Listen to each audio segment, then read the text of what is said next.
잠언 25장 15절부터 하도록 하겠습니다.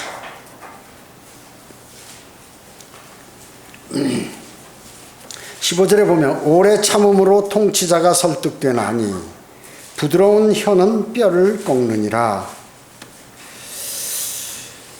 통치자는 자신이 통치하기 때문에 자신의 생각과 판단을 주장하죠. 그런데 통치자가 어떤 주장을 딱 할 때 그걸 그대로 그것이 안 맞는다고 해서 그것을 내뱉으면 어떻게 되겠습니까? 그거 틀렸습니다. 이렇게 하십시오. 이렇게 하는 것보다는 그 방향으로 갈 수 있도록 잘 유도를 하면서 오래 참아야겠죠. 그래야 그 의견이 설득이 되는 것입니다. 왜냐하면 통치자, 왕이나 무슨 대통령이나 이런 사람들은 자신이 높은 사람이라는 걸 알아요. 그러니까 원래 그러면 안 되지만 대개 사람이기 때문에 그렇게 인식이 돼 있단 말이죠. 그래서 자신이 제일 높은 사람으로 알기 때문에 그 아랫사람이 자기에 관해서 그 반기를, 그 잘못 얘기하면 반기를 든다고 생각하거든요. 오해를 하는 거예요. 여러분 어때요? 부자가 밑에 직원들을 놓고 뭐 일을 시킬 때 보면 다 도둑놈 같이 보이는 게 그 심정이에요. 인간의 심정이야. 직원들을 놓고 이렇게 하면은 저 사람은 왜 그렇게 봉급은 많이 가까우는데 일은 적게 하지? 이런 생각하는 게 사장이고, 직원은 어떻게 하냐면 나는 일 열심히 하는데 너무 봉급을 적게 준다는 게 직원들의 그러한 생각이라 그 얘기죠. 그래서 사람은 생각이 다 틀려요. 그런데 통치자는 또 그 통치자도 나와 같은 생각을 가질 것이다 하면 큰 오산이다 그 얘기죠. 큰 오산이에요. 그래서 오래 참음으로 통치자가 설득되는 것이다 하는 것이고, 또 부드러운 혀는 뼈를 꺾느니라. 이 말은 뭐냐면 고집이 세고 자기 멋대로 하는 사람이 에게 접근할 때는 이 선은 이렇고 후는 이렇고 이렇습니다. 그래서 이것이 좋을 듯합니다. 이걸 해라 하는 식으로 하지 말고 좋을 것 같다고 이렇게 부드럽게 설명을 하고 반복적으로 이해시키고 하면 나중에 그게 꺾인다 그 얘기죠. 그런데 자기 마음에 안 맞는다고 톡 털어져서 해버리면 어떻게 해요? 그 힘 있는 사람이 힘 약한 사람을 누르게 되죠. 그렇게 돼 있는 것이. 그래서 이것은 정말로 주님께서 너무 정확하게 이렇게 잘 말씀하시는 것이에요. 오래 참음으로, 그래서 인내는 강철도 부순다라는 말이 있습니다. 인내가 강철을 부순다는 거죠. 그래서 통치자는 어떤 사람이에요? 공의를 선언하거나 제안하거나 추천을 승인할 권세와 권위를 가진 사람을 이제 통치자라고 얘기하는데 말하죠. 여러분 어떻습니까? 지속적인, 또 우리가 이 구절은 뭐냐면, 우리가 주님은 위대하시고 막강하잖아요. 모든 걸 다 갖고 계시고 그분을 설득하려면 어떻게 해요? 끈질긴 기도가 필요하다는 것이죠. 주님을 이해시켜야 돼, 여러분이요. 그러려면 어떻게 하냐면 지속적으로 내가 바라는 것에 관해서 지속적인 기도가 필요하다. 지속적인 기도가 그 의미예요, 이것은. 그래서 부드러운 혀는 일시적인 거부를 인내하며 즐겁게 수락한다는 뜻이에요. 일시적인, 내가 부드러운 혀를 가진 사람은 상대가 거부하더라도 그걸 참으면서 그 사람의 말을 잘 즐겁게 받아들인다고 얘기죠. 그리고 나서 1차적으로 받아들이고 뒤에 의견을 제시한다고 얘기죠. 그러면 이제 이게 바뀌어버리는 거예요. 근데 정치인들 대부분 보면 그 정치를 할 때 제대로 못하게 되면 정치인들이, 여당과 야당이 정치를 잘못하면 누가 손해보는 거예요? 국민들이 손해보는 거예요. 훌륭한 정치인은 상대가 자기 뜻대로 가지 않고 자기 주장을 내세울 때 일단 들어주고 호응하고 그 뒤에 하나씩 얘기를 해야 된다고 얘기해요. 그렇게 해야 되는 것이지, 누구나 자기 주장만 하지 뭐 남의 주장을 들어주기 좋아하는 사람이 어디 있겠습니까? 그러니까 정치를 잘하는 사람을 그걸 딱 보면 아는 거예요. 저 사람이 내 의견을 잘 받아들이기 싫어하듯이 나도 그 사람의 의견을 받아들이기 싫어한단 말이죠. 그것을 안다면 말을 처음에 부드럽게 해서 그 사람하고 친근하게 지난 다음에 이거는 잘못되고 이건 이렇게 해야 좋은 것이다. 토의를 해서 이렇게 해서 하면 좋은 일이 일어나는데, 자기 의견과 안 맞다고 탁 돌아서고 무시하고 이래버리면 어떻게 되나요? 그러면 끝나는 거예요.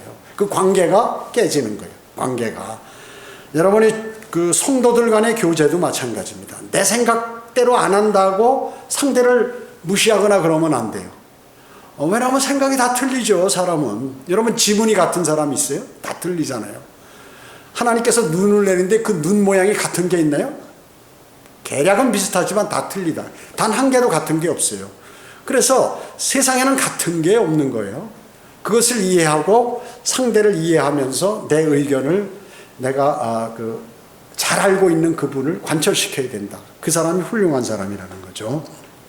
그 말씀이에요. 그래서 중간에 그만두는 사람은 결코 승리하지 못한다.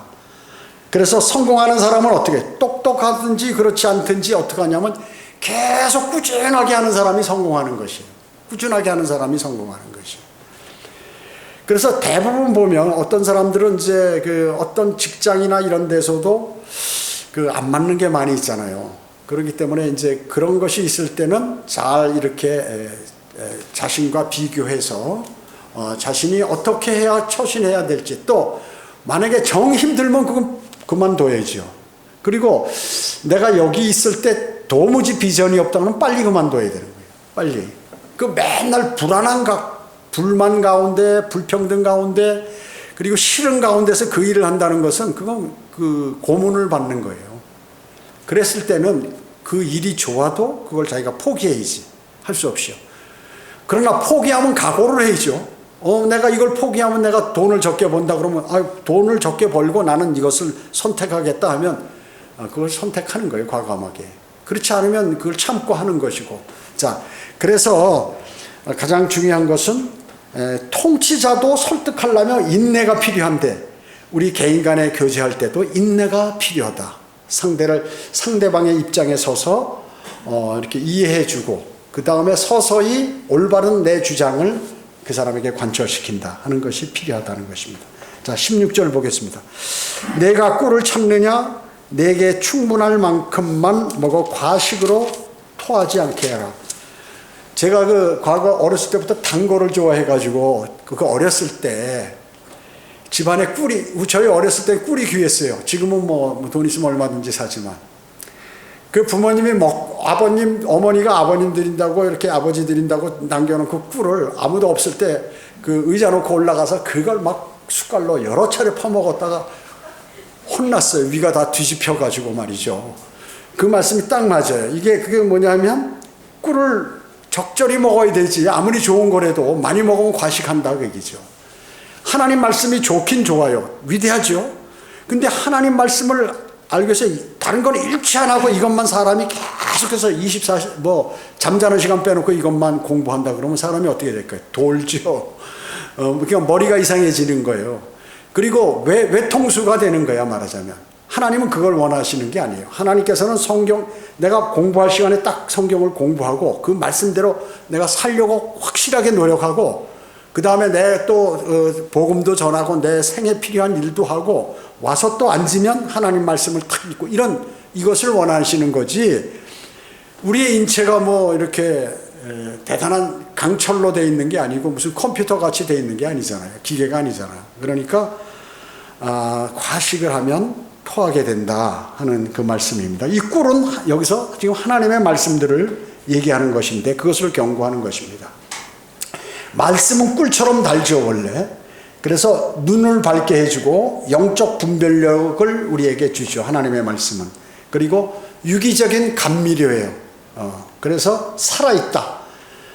하나님의 말씀은 살아있고 능력이 있다고 히브리서 4장 12절에서 말씀하잖아요. 살아있어요. 그 말씀 내 안에 들어오면 내가 대단한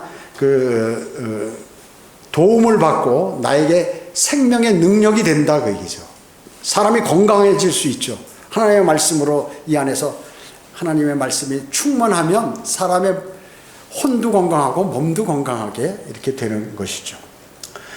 그 다음에 그러나 모든 음식 중에서 가장 영양이 풍부하며 아픈 사람에게 꼭 필요한 요소인 그러한 포도당과 같은 그것이 바로 하나님의 말씀이다. 그래서 여러분은 그리스도인이 하나님의 말씀을 떠나서는 살 수가 없고 그 말씀에서 멀어지면 마귀가 다가오게 됩니다. 그걸 꼭 그렇게 우리 마음속에 새겨야겠죠. 17절 보겠습니다. 잠언 25장 17절이요. 내 이웃집에 자주 다니지 말라. 그가 내게 실증나서 미워할까 함이라. 맞는 말씀이죠. 동네에서 그 여자들이 보면 어떤 사람들은 계속 그냥 좀 친하면 집에 계속 찾아오는 거예요. 개인적인 생활이 있잖아요. 뭐 샤워도 해야 되고 뭐 자기가 일도 해야 되고 뭐도 해야 되는데 계속해서 친하다고 그냥 매일 와버리면 어떻게 해요? 그거 참 괴로운 거죠. 그러면 이제 멀리 하게 되죠. 나중에 이제 그 친한 게 이제 없어지게 되어버리는 것이죠. 그와 마찬가지예요. 그래서 친해도 시간이 지나고 환경이 바뀌면 변한다. 그러니까 사람들은 어떻게 하냐면 나하고 친하면 모든 것을 그 사람이 나에 관해서 이해해 줄 걸로 아는 거예요. 그래서 그것이 아니면 어떻게 실망하죠. 교회도 목사와 성도 간의 그 관계에 있어서도 마찬가지입니다. 우리 목사님 뭐 모든 것을 완벽하게 할 것이다 이렇게 하는데 하나님의 말씀에 따라서 하는 것을 목사는 좋아하거든요. 하나님의 말씀에 따라서 사는 것은 목사를 좋아한다 그 얘기죠. 그랬을 때 상당히 그 마음이 기쁘고 그렇지만 육신적으로 살면서 자꾸 그렇게 원하는 것을 이렇게 나에게 해주지 않는다고 불만을 갖는 그러한 사람들도 있다. 그럼 관계가 멀어지게 되는 거예요. 그래서 가장 중요한 것은 그 연인 관계도 마찬가지죠.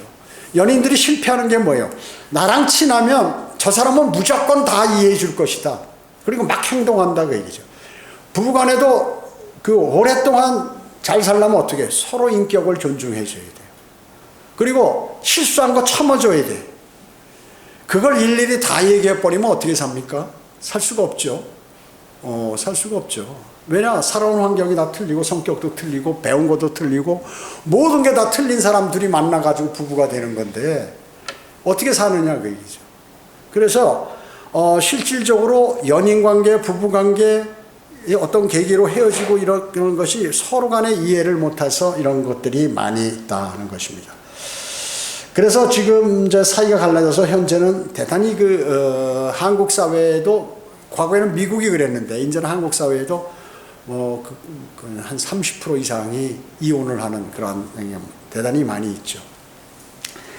그 다음에 이웃집에 너무 자주 다니면 꾸물럭거리면 개인의 생활에 침해하기 때문에 이런 거를 이렇게 좀 멀리 해야 된다 하는 것이죠. 그래서 관계가 여러분 어떻습니까? 관계가 너무 가까우면 상대가 천하게 보인다 그 얘기죠. 멀리 있을 때는 멋있고 저 사람 인격적이야, 저 사람 성경도 많이 이러는데 자기랑 가까워지면 어떻게 해요? 사람이 모든 걸 다 알아버리잖아요. 그리고 또 그 사람의 약점도 보게 되고 이상한 나쁜 습관도 보게 되고 이러면 어떻게 해요? 그러면 그 상대가 천박하게 느껴지는 거예요. 그래서 적절한 간격을 유지하면서 서로 존중해주고 그리고 하나님의 말씀에 따라서 교제하고 이것이 가장 좋다. 수많은 사람들이 친했다가 실망하는 거예요. 참 그거는 그 하나님의 말씀을 모르기 때문에 그런 것이에요. 그래서 친하고 상대가 잘못했을 때는 이해를 해줘야죠. 이해. 그러나 넓은 아량이 없이 어떻게 친해질 수 있느냐 그 얘기죠. 그리스도인이라면 사랑을 베풀어야 되는데 그게 사랑이 전달되는 것이냐 그 얘기죠. 이런 걸 생각해. 남의 잘못과 또 죄 지은 것도 어느 정도 자신이 이해해주고 그 사람을 대해서 좋은 길로 인도하는 이런 것이 필요한 것이지 한번 죄 졌다 그냥 끊어버리고 욕하고 이래버리면 관계가 유지될 수가 없다는 거죠. 하나님과 우리 사이를 보면 알아요. 우리가 어떻게 주님을 섬기고 하면서 주님을 배반하는 일을 많이 하잖아요. 거짓말도 하고 나쁜 짓도 하고 뭐 또 죄도 짓고 이런데 주님은 그래도 저거 내 자녀다 하고 보살피시잖아요. 그러니까 그것을 볼 때 우리도 상대에게 또 대인관계에 있어서 그런 것들이 필요하다. 다른 성도에게 대하는 것도 그러한 마음이 필요하다 하는 것입니다. 자, 그 다음에 18절 보겠습니다. 18절에서 20절. 자기 이웃에 대하여 거짓 증거한 사람은 큰 망치요 칸이며 예리한 화살이니라. 고난의 때에 신실하지 못한 사람을 신뢰하는 것은 부러진 이와 탈골된 발 같으니라. 마음이 우울한 사람에게 노래를 부르는 자는 추운 날에 옷을 빼앗아가는 자와 같고 초석 위에 식초를 붓는 자와 같도다. 자, 하나하나 보면, 자, 이웃에 대해서 거짓 증거를 하는 사람. 이거 만약에 둘이 있는데 이 거짓말로 무슨 재판도 그렇지만 재판 말고라도 서로 시시비비를 가릴 때 상대를 신뢰했던 사람이 거짓말로 나에 관해서 얘기할 때는 무척 화나는 거죠. 이거 관계 끝나는 거예요. 바로 끝나는 것입니다. 그래서 여기에 그 사람은 큰 망치로 그 사람을 때리는 것과 같고요. 칼로 찔리는 것 같아요. 그리고 예리한 화살로 맞는 거예요. 화살을 내가 그 사람으로부터 맞은 것 같이 느껴진다고 얘기죠. 거짓말로 제3자에게 둘의 관계를 얘기할 때, 그러니까 그것에 관해서는 이렇게 잘 생각해보고 하셔야 된다 하는 것이죠. 자, 그 다음에 또 그 19절에 보면 고난의 때 신실하지 못한 사람. 자, 그리스도인이 믿음이 좋은지 나쁜지 언제 알 수 있나요? 자기에게 어려움이 다가왔을 때 그 사람이 어떻게 처신하느냐가 중요한 것이에요. 그러니까 환경이 좋을 때는 어떻습니까? 누구나 다 잘할 수 있죠. 믿음도 좋아요, 그럴 때는. 그런데 내 일이 없어지고 내 수입도 없어지고 말하자면 주변에 내가 병들고 주변에 어려움들, 집안에 우환이 생기고 이랬을 때는 사람들이 온 신경이 어디에? 거기 가 있다 그 얘기죠. 거기 가 있게 되죠. 그렇기 때문에 그 고난에 그러면서도 어려웠을 때 주님을 만나고 주님께 간구드리고 주님과 교제하고 이런 것들이 딱 유지되면 주님께서 그것을 잘 인도하시는데 고난의 때 그냥 주님과 멀리하고 그리고 내 문제를 해결해 줄 해결사들 찾아서 돌아다니고 이래버리면 주님의 인도하심을 받기가 어렵죠. 자, 그뿐만 아니라 그 사람은 뭐예요? 부러진 이와 탈골된 발과 같다. 부러진 이가 부러져서 시큰시큰한데 그걸로 뭐 고기를 씹어서 먹으면 더 아프죠. 탈골된 발이어도 뼈가 이게 지금 골반이나 뭐 무릎이 탈골돼 버렸는데 계속해서 뭐 축구를 한다 어디 등산을 한다 이래버리면 어떻게 할 수 있나요? 뭐 억지로 끌고는 갈 수 있겠죠. 고통이라 그 말씀이죠. 고통. 그 다음에 마음이 우울한 사람에게는 위로하는 말을 해야겠죠. 마음이 우울한데 그 앞에서 신나는 얘기나 자기 자랑 얘기하고 가난한 사람이 있는데 자기가 좋은 것들을 있는 물건들이나 좋은 거 비싼 거 뭐 이런 걸 자랑 막 하면 어떻게 해 그 사람이. 뭐 마음이 더 안 좋겠죠. 또 여러 가지 그 시련이 당하는데 이럴 때 부부와 관계가 안 좋은 상태에 있는 사람에게 부부 관계가 안 좋은 사람들 그거 참 별로 좋지 않은 사람들이야 뭐 이렇게 얘기해 버리면 어떻게 해요? 그거 안 되잖아요. 또 어떤 사람은 눈이 안 보인다든지 귀가 안 들리고 그러는데 그 사람들의 그 잘못된 거나 흉보는 얘기를 막 그 사람 앞에서 해버린다. 그건 어떻게 해요? 초석 위에 식초를 보면 그 초석이 녹아버리죠. 여러분 대단하죠. 상처가 나서 이렇게 이렇게 피멍이 들고 피가 막 나고 이러는데 거기다 식초를 버리면 더 아프겠죠. 그러니까 지금 환경이 나쁜데 계속해서 너 이거 잘해야 된다 이래라 저래라 이미 잘못돼서 피해를 봤잖아요. 그러면 어떻게 거기서 헤어나올까 이거를 생각해 그 방법을 알려주고 위로해주고 그 사람의 처지에서 이야기를 해야 되는데 그거 봐라 너 그거 내가 하지 말랬지 이래버리면 어떻게 해요? 부모 자식 간에도 관계가 끊어져 버리는 거예요. 부모 자식 간에도 믿을 놈 하나도 없다 세상에. 나 부모를 믿으려고 그랬는데 우리 부모도 못 믿겠네 이러고 부모 말을 안 들어요. 나가서 친구들하고 놀러 다니고 뭐 그러다 가출하고 뭐 이렇게 해버리죠. 자, 그러니까 우리가 성도들과의 관계나 세상 사람들의 관계나 다 유사해요. 또 하나님과 우리와의 관계나 부모 자식 간의 관계나 다 같은 거예요. 왜냐? 인격을 갖고 있기 때문에. 하나님도 인격을 소유하셨잖아요. 그래서 우리가 싫은 거 하나님도 싫은 거예요. 우리가 좋으면 하나님도 좋으세요, 사실은. 그래서 상식적으로 볼 때 우리가 그런 것들을 꼭 마음속에 이렇게 새겨야 했다. 자, 여기 나오는 18절로부터 20절의 그 세 구절은 전혀 유익이 없는 사람들을 얘기하는 거예요. 어떤 조직이나 어떤 단체나 또 이런 그 새기는 사람 중에서 첫 번째 뭐예요? 거짓말쟁이, 이런 거 그리고 이 이웃에게 대해서 거짓말하는 거, 이런 거, 그런 거, 화살이나 칼 같은 그러한 존재로 여겨진다. 그렇게 비유하는 거죠. 두 번째 뭐예요? 신실하지 못한 사람은 부러진 이나 탈골된 발과 같다. 그 다음에 세 번째는 뭐예요? 말도 안 되는 말을 하는 사람, 상황 판단이 안 되는 사람들 있잖아요.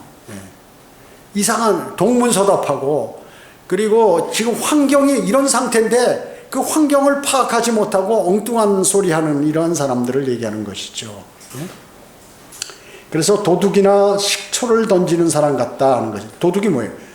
추운 날에 지금 그 유대인들은 그 외투가 밤에 잘 때 덮어요. 덮고 자는 것도 되고 추위도 막고 뭐 아주 생활에 중요한 건데, 추운 날인데 그 외투를 뺏어버리면 어떻게 해요? 그 사람 덜덜덜 뛰어서 감기 걸려가지고 아니면 뭐 동사하거나 이렇게 되겠죠. 그러면 최소한 그 추운 날이면 그 외투는 뺏지 말아야 되는 거지. 그죠? 사채업자가 그 돈 없는 사람들이 주로 사용하는 게 어디 사채 아니에요? 근데 그 돈 없는 사람이 그거 제대로 이자 안 내고 뭐 하면 말이야, 있는 거 가서 없는 것마저도 없는데 집에 있는 거 다 뺏어가고 말이야, 협박하고 온갖 짓 다 하죠.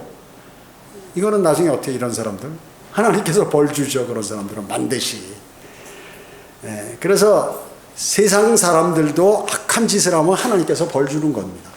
정치가들도 정치를 잘못하고 백성들을 어렵게 만들고 자기의 안위를 위해서 많은 일을 할 때는 하나님께서 그 정치가를 징계하세요. 그렇잖아요. 우리 구약성경 보세요. 느부갓네살, 파라오, 시리아 왕, 이런 사람들 다 하나님께서 관장하잖아요. 그 사람들이 구원받은 사람이에요? 하나님 백성이에요? 아니잖아요. 그 하나님 백성이 아니어도 세상 사람도 하나님께서 잘못하면 벌 주신다. 또 잘하면 이렇게 칭찬하셔요. 자, 그렇기 때문에 그리스도인은 더하죠. 근데 그리스도인은 더하는 것입니다.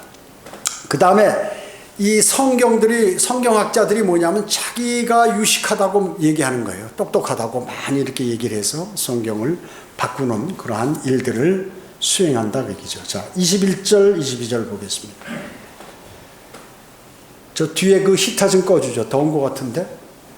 여기만 덥나? 그 밑에가 안 더우면 놔두시고요.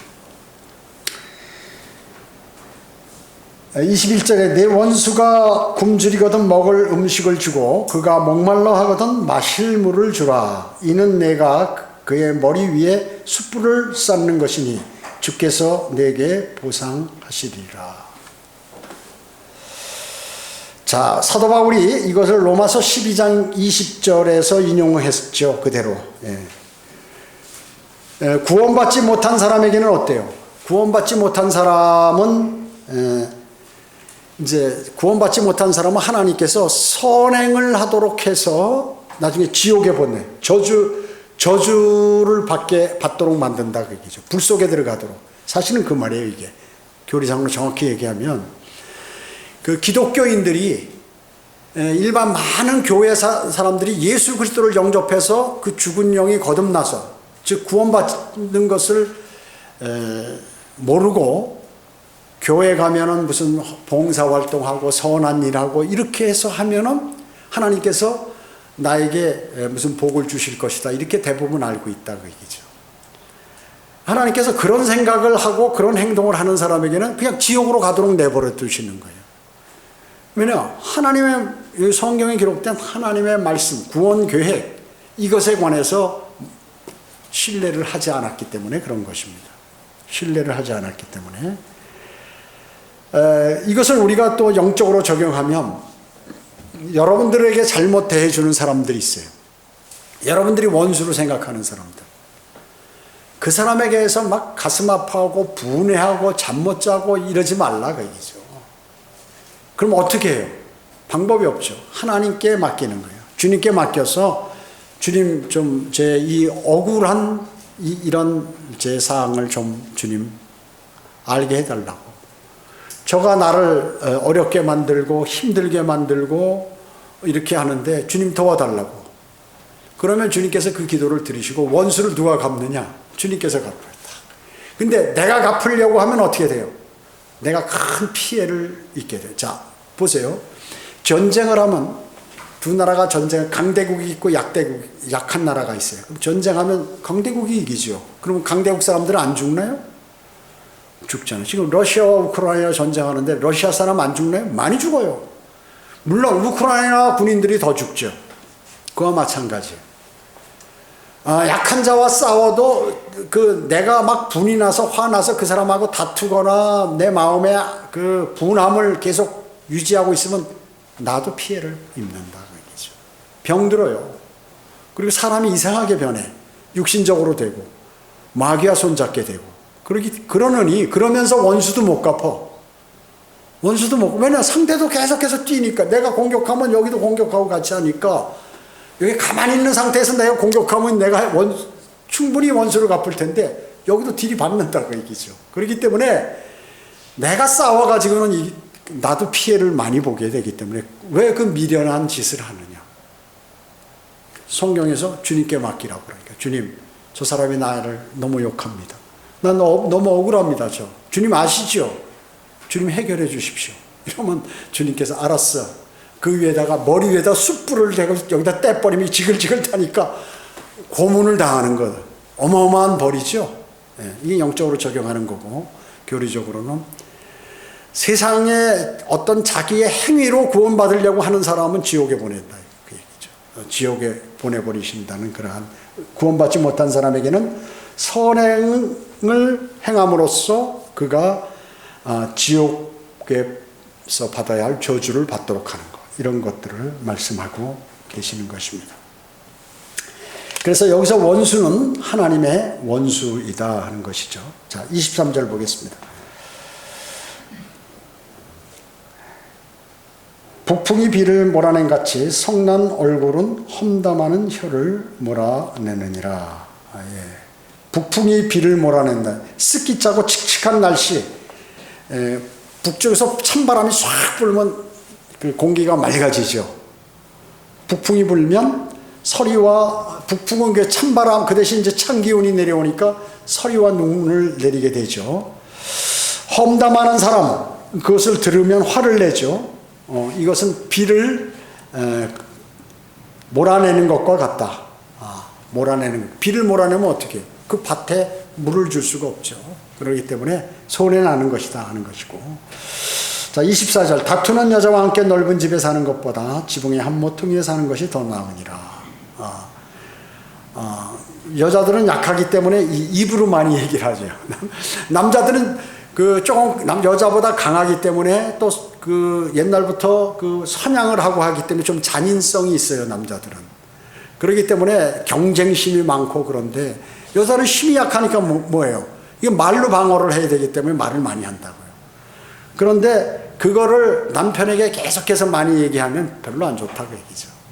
그러면 그 남편은 그냥 그 아내와 멀어지는 것이에요. 그렇기 때문에 이렇게 하고 싶은 얘기 있어도 참고 주님께 기도드리고 또 좋은 환경에 있을 때 그 얘기를 이렇게 해서 이해를 시키는 것이 대단히 필요하다 하는 것입니다. 자, 여기 25절에 보면 먼 땅에서 오는 좋은 소식은 목마른 혼의 생수 같으니라. 좋은 소식, 복음을 얘기하는 것이죠. 좋은 소식을 찾는 구원받지 못한 사람을 이제 비교하는 것인데, 목이 마를 때는 물을 마셔야 되죠. 물이 필요하죠. 예수 그리스도는 바로 생명의 필수적이에요. 구원은 예수 그리스도를 통하지 않고는 올 수가 없어요. 이 세상에. 예수 그리스도 다른 이름을 인간에게 주신 적이 없어요. 예수 그리스도 이름 외에 구원에 관해서는. 그렇기 때문에 예수 그리스도를 영접해야 구원을 받는다. 그래서 참된 복음, 정말로 그 사람이 예수 그리스도를 영접해서 구원을 받으면 이 사람에게 만족을 줄 수 있다. 만족한 삶. 사람은 사는 데 있어서 모두가 불만이 많습니다. 여러분의 삶을 한번 보세요. 내가 참 너무 기분 좋은 삶을 산다, 만족한 삶을 산다 하는 사람 아마 없을 거예요. 말로는 있다고 하지만 사실 자세히 들여다보면 없어요. 왜냐? 주님께서는 이 땅에서 고생만 한다는 것이기 때문에, 주님의 말씀에 의하면. 우리는 죄를 지었고 또 우리 조상들로부터 다 죄성에 젖어 있기 때문에 이 땅에서는 정말로 좋은 게 별로 없어요. 여러분 한번 삶을 보세요. 내가 얼마나 깔깔대고 웃고 너무 기뻐서 날뛰는 그 시간들이 얼마나 있었나 생각해 보면 별로 없다 그 얘기죠. 이제 언제 있느냐 하면 주님 오시면 그때부터 이제 있기 시작하는 것입니다. 그 주님을 기다리시면 돼요. 26절 보겠습니다. 악인 앞에서 굴복하는 의로운 사람은 불결한 샘과 오염된 샘물 같으니라. 당연하죠. 샘은 뭐예요? 샘은 항상 신선한 물이 나오잖아요. 신선한 물이. 그래서 수질이 오염되면 기능을 수행할 수 없죠. 그 샘이라는 게. 그렇기 때문에 악인에게 굴복하는 의로운 사람은 더 이상 자신의 본래의 기능을 수행할 수 없잖아요. 하지 못하는 것입니다.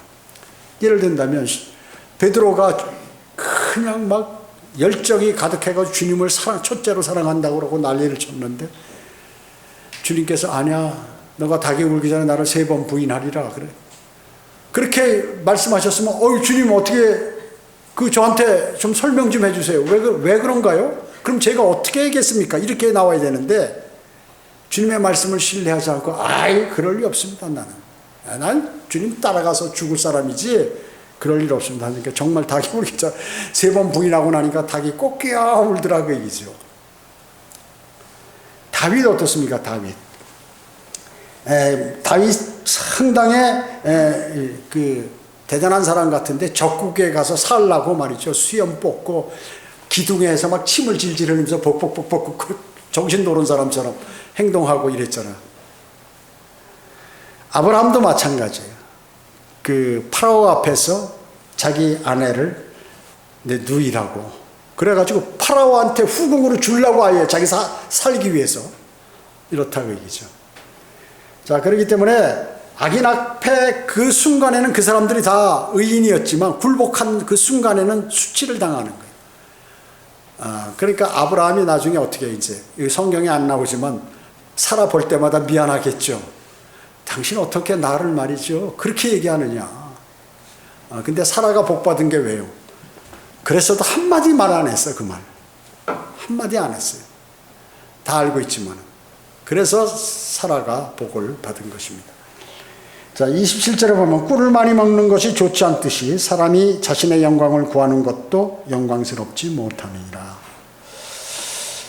자, 사람의 영광을 위해서 사는 사람들이 있죠. 그러니까 하나님의 영광을 위해서 그리스도인이 살아야 되는데 사람의 영광을 위해서 사는 것이에요.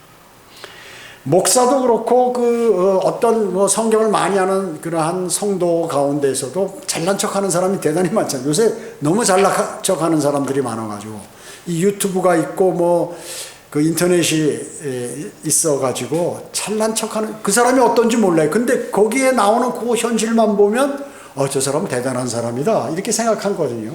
그러니까 어떻게 가식적으로 하죠. 거짓말로. 유튜버들이 자신의 수입을 늘리기 위해서 온갖 짓을 다 하잖아요. 거짓말도 많이 하고 재밌게 하기 위해서 그리고 관심을 받기 위해서. 하나님의 사람이 만약에 그것을 한다?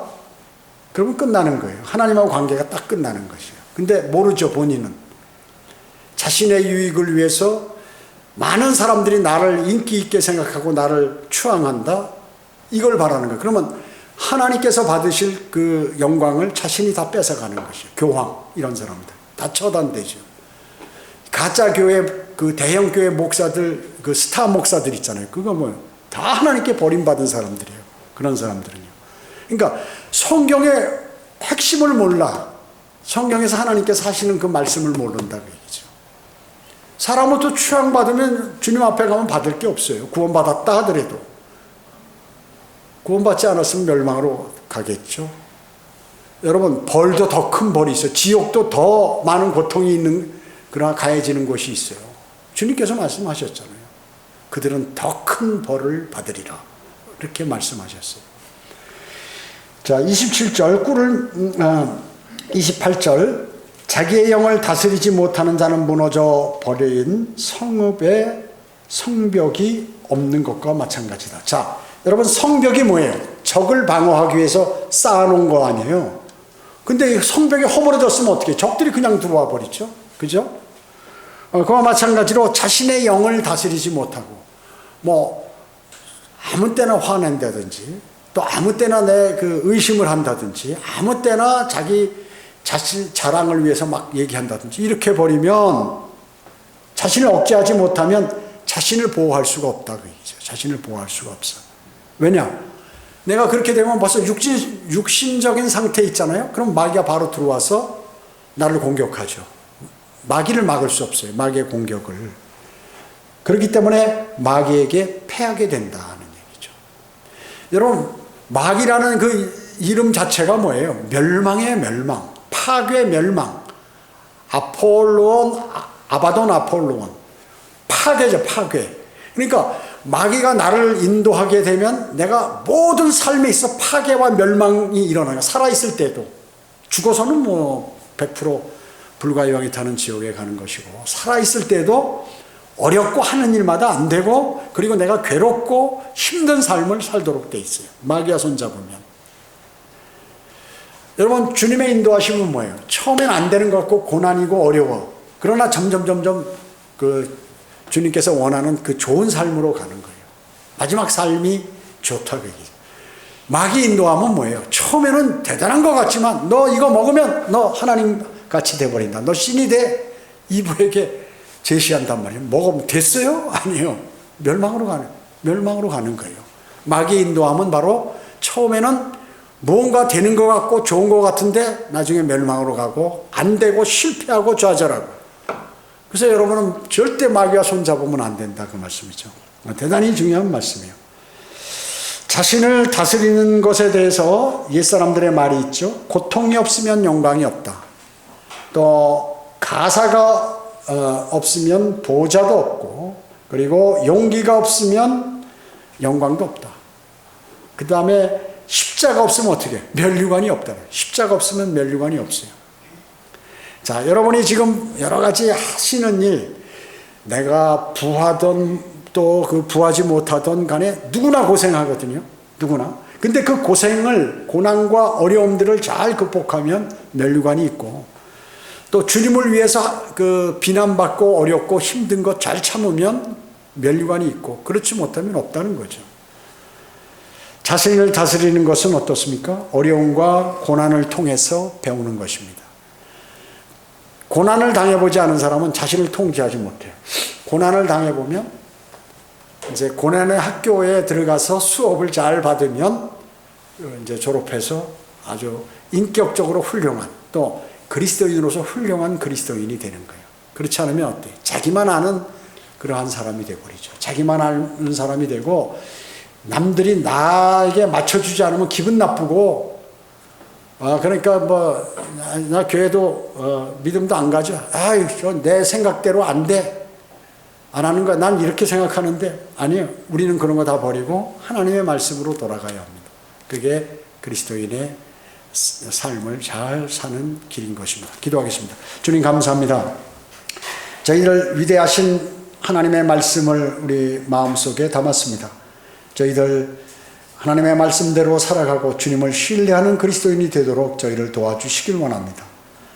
주님께서 오실 날 가까우니 때 세상은 죄악으로 가득 차고 우리가 어떻게 살아야 할지 잘 알지 못하는 그러한 세상입니다. 그럴 때 저희는 하나님의 말씀으로 돌아가고 주님과 풍성한 교제를 나눔으로 우리가 이 악한 세상에서 승리의 삶을 살 수 있음을 알게 되었습니다. 위대하신 주님의 말씀을 마음에 담고 기쁨으로 살아가는 그리스도인이 되도록 주님 인도해 주시길 원합니다. 은혜 감사드리오며 다시 오셔서 저희를 데려가실 주 예수 그리스도의 이름으로 기도드립니다. 아멘.